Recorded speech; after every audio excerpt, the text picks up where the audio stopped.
Nós vamos falar sobre o mantra A1, seu simbolismo e a sua prática. As pessoas que não me conhecem, eu sou Arsênio Hipólito Júnior e, juntamente com a Zelinda, minha esposa, criamos, em 1990, o Instituto de Pesquisas Psíquicas Imagic. Depois, a Irmandade das Estrelas, o Imagiclan, e a Cidade das Estrelas, nossa sede de campo em São Tomé das Letras. Criamos também a Escola Superior de Mentalismo Imagic. A ideia que norteou este trabalho teve início quando criamos o Pai Nosso, uma palestra sobre o simbolismo, a prática do Pai Nosso, e depois a Ave Maria, os símbolos ocultos que existem dentro desta oração. Isso me levou à ideia de criar algo relacionado à cultura oriental da Índia e nos levou até o mantra A1. Tudo começou há muito tempo. Por volta de 1974, eu fiz um curso na Nova Acrópole e a diretora da Nova Acrópole era a Ada Albrecht. E eu estava fazendo um curso de filosofia esotérica, quando ela publicou um texto falando sobre as contradições que existem dentro da cultura hindu. E ela falava isso num texto que tinha o nome de O Caminho dos Mil Infernos. Era o caminho do hotel onde ela estava até a casa do guru, que era o seu mestre. Então ela passava por muitas coisas incríveis, tenebrosas. Mais ou menos na mesma época, eu estava fazendo um curso com o professor Inácio da Silva Teles, uma personalidade incrível. Era um curso de filosofia da história. E ali ele dizia da dificuldade de se compreender culturas diferentes das nossas. Nossa sociedade, a nossa mentalidade é muito diferente da mentalidade dos hindus. Ele contou que certa vez, numa viagem à Índia, ele viu um garoto muito pobre, faminto. E ele deu um dinheiro para esse garoto para ele comprar um alimento. O garoto pegou aquele dinheiro muito feliz, foi até uma casa de objetos religiosos e comprou um barco votivo para soltar no rio em homenagem à sua deusa. Ele preferiu o espírito à matéria. Outra coisa, os pesquisadores relacionam a origem do mantra Om à Índia. E para que a gente possa compreender pelo menos um pouquinho, ter um pequeno acesso à cultura hindu, não podemos deixar de lado a religião hindu. Mas como eu gosto de limpar palavras, o que é religião?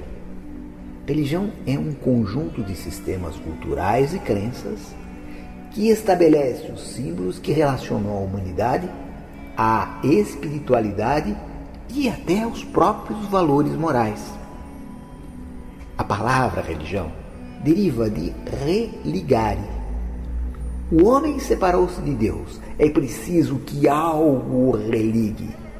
Então, o significado de religião é religação com a fonte. E como nós vamos nos referir às religiões hindus, é importante que eu diga nesse instante que a Índia é uma amálgama de religiões. Então eu achei que seria interessante nós darmos uns aspectos sobre as religiões hindus. A primeira religião é o animismo, que vem do latim animus, que significa alma, vida ou alma vivente. Ela tem uma visão do mundo que as entidades não humanas todas possuem uma essência espiritual.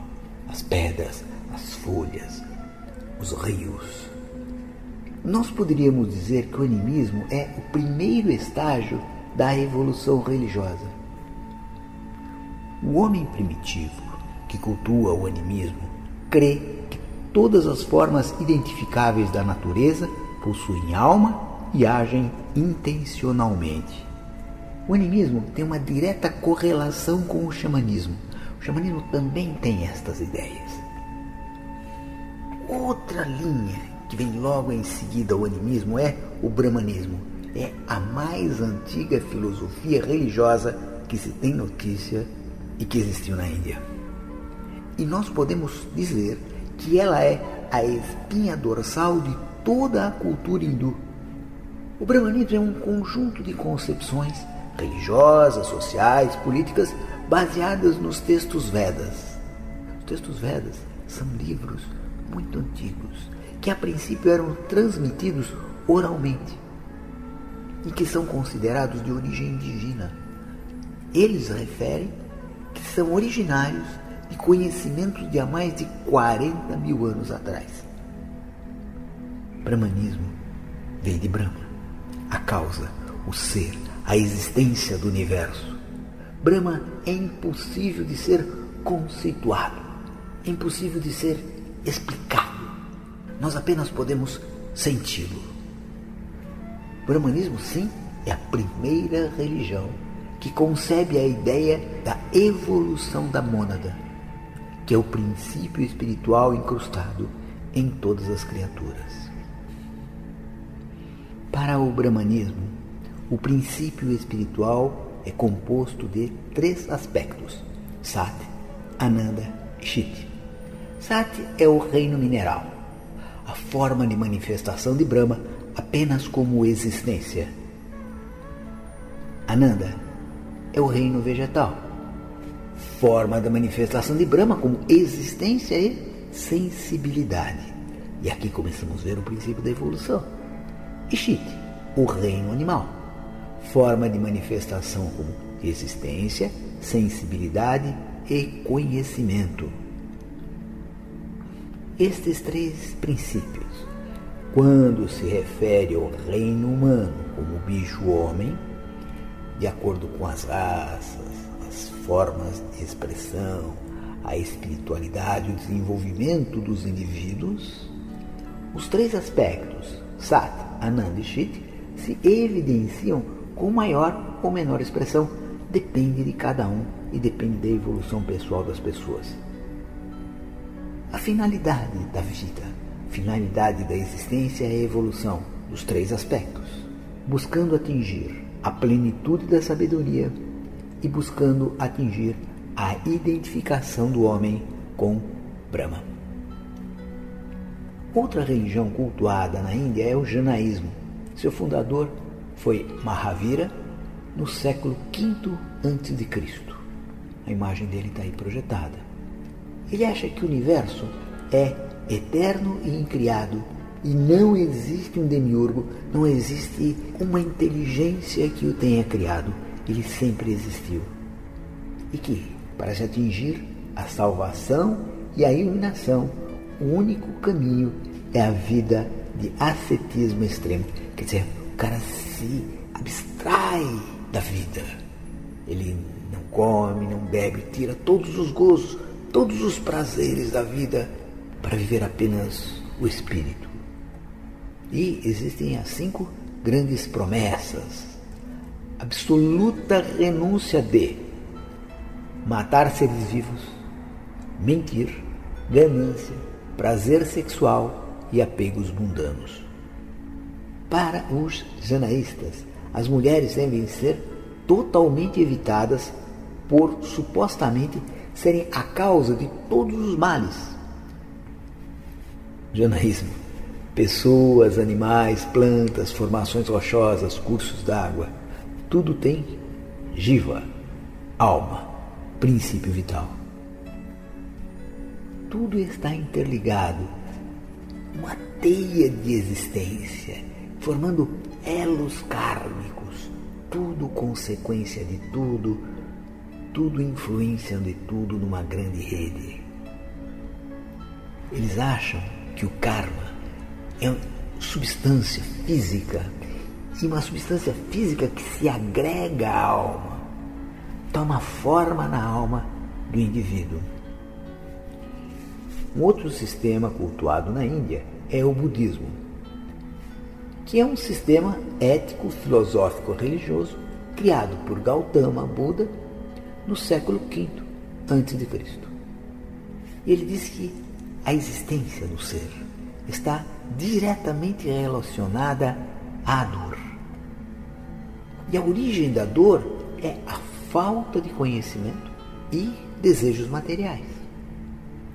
Para livrar-se da dor, existem 8 caminhos: a correta compreensão, o correto pensamento, a correta palavra, correta ação, correto modo de vida, correto esforço, correta atenção, correta meditação. E existem outros 5 comportamentos morais: não maltratar seres vivos, pois eles são reencarnações do espírito. Eles acreditam que é possível uma pessoa morrer e nascer mosquito. Evitar qualquer tipo de drogas ou estimulantes. Não mentir, caluniar, difamar. Ter uma conduta sexual respeitosa e não roubar.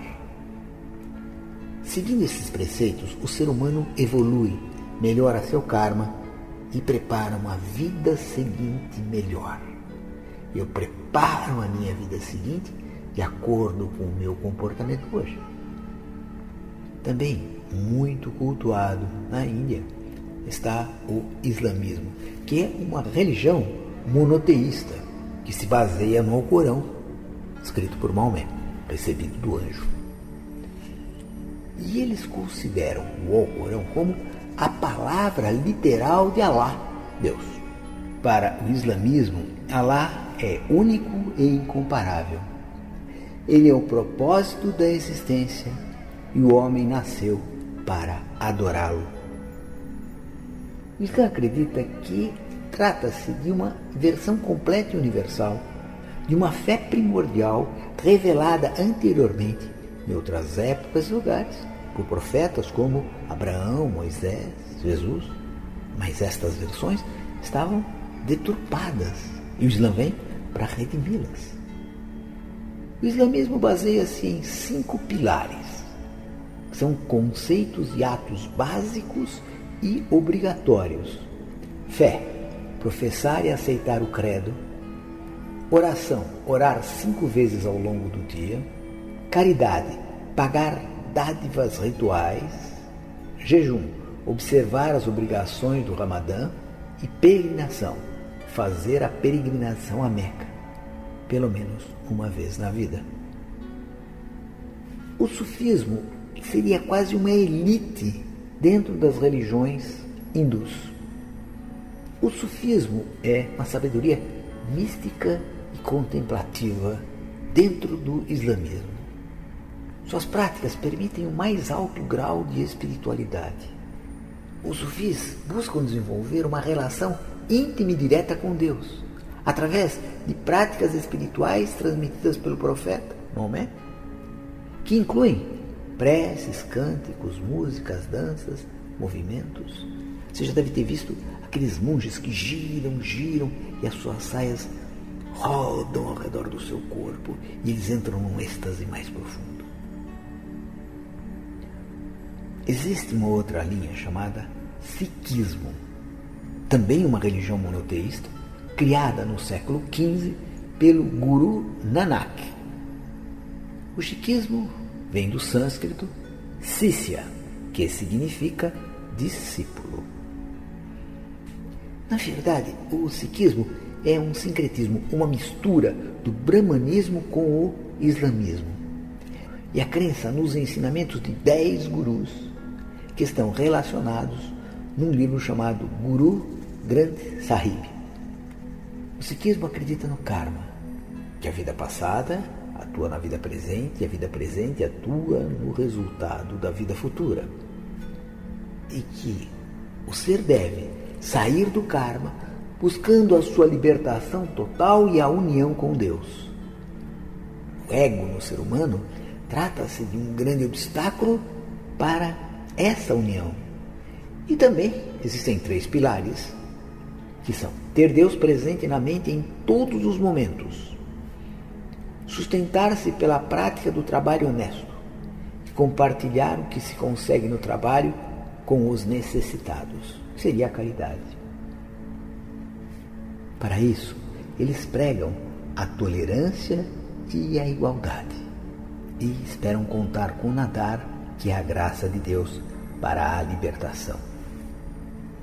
Agindo de acordo com esses princípios colocados, sendo tolerante e tendo igualdade, a graça de Deus virá e a libertação chegará. E temos o hinduísmo, cuja base principal é o brahmanismo, chamado de Sanatana Dharma, a eterna lei. Também monoteísta, acredita em Brahma e é erroneamente tida como politeísta, apesar dela ter 330 milhões de deuses. Brahma é impessoal, não pode ser conhecido, portanto acredita-se nessa quantidade magnífica de deuses. Brahma habita toda a área da realidade da existência e está presente em todo o universo. Brahma é a própria alma universal, está presente em tudo. Manifesta-se em 3 faces: Brahma, o Criador; Vishnu, o Preservador; e Shiva, o Destruidor. Essa é a sagrada trindade hindu.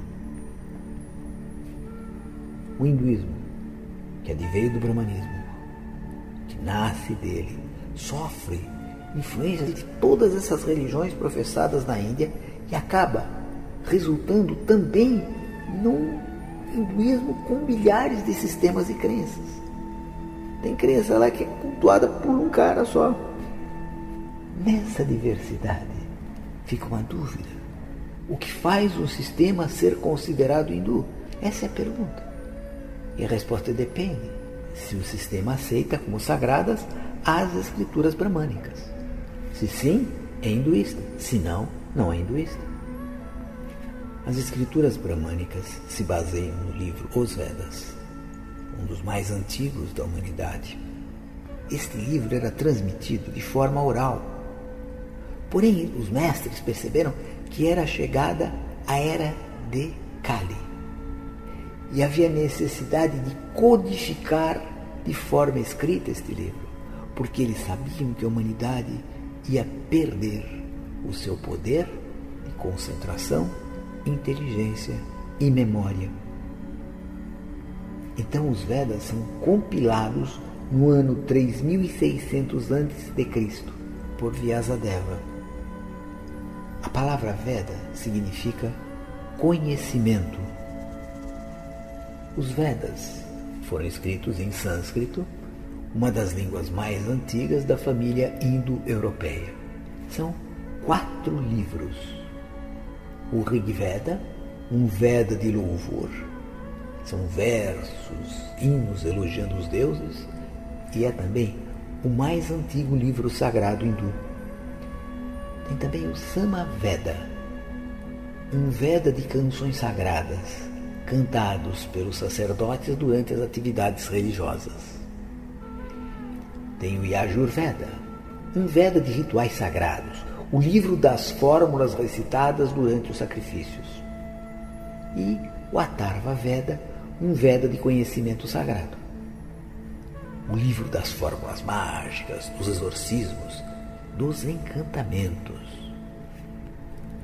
A divina e suprema realidade é de natureza absolutamente infinita, como felicidade, consciência e existência. Se manifesta como totalidade da existência, do externo físico para o interno espiritual, do macrocósmico universal para o microcosmo individual. A divina e suprema realidade se manifesta em 4 planos: o físico, o psíquico, o causal e o transcendental. O transcendental é fonte dos 3 primeiros e meta fenomenal. Quer dizer, é a meta das coisas que existem, da nossa realidade. Os 3 primeiros planos da suprema realidade são de nível cósmico e eles são representados: o plano denso, chamado Burloka, é o universo físico externo, com seus diferentes tipos de vida. As experiências são obtidas através do corpo denso. É o corpo físico que experimenta os fenômenos da realidade. O segundo, que é o plano sutil, tem o nome de Bhuvar Loka. Aqui estão as regiões sutis, com os seus seres sutis invisíveis habitando-as. Aqui estão todos os elementais, aqui estão todos os seres invisíveis, que são apenas percebidos através do corpo sutil. O plano potencial, Svarloka, são os vários céus com os diferentes tipos de anjos e deuses, visto espiritualmente quando em estado de transe místico, chamado Samadhi. Estes 3 planos constituem todo o universo fenomenal, Brahmanda. O supremo ser de todo Brahmanda, de todo o mundo manifesto, é Parameshvara. Além de Brahmanda está o não mental, o não pessoal, o transcendental, a absoluta realidade espiritual que é Brahman. O infinito, o que é supracorporal, metafísico, além de todos os mundos e todos os céus. Vamos falar agora um pouquinho sobre os símbolos do hinduísmo. A posição que nós vemos muito de cumprimento, que tem o nome de Namastê, que é um sinal de respeito à alma e ao Deus do coração. Da mesma maneira que se saúda uma pessoa, se saúdam as divindades e as pessoas santas. E Namastê quer dizer: o Deus que habita o meu coração saúda o Deus que habita no seu coração. Mais radiante do que o sol, mais puro que a neve, mais sutil que o éter. Esse é o ser, o espírito dentro do coração de cada um de nós. Esse ser sou eu, esse ser é você. Somos todos nós. Está em você, está em tudo. Outro símbolo é a flor de lótus, Padma. A lótus é o símbolo da pureza.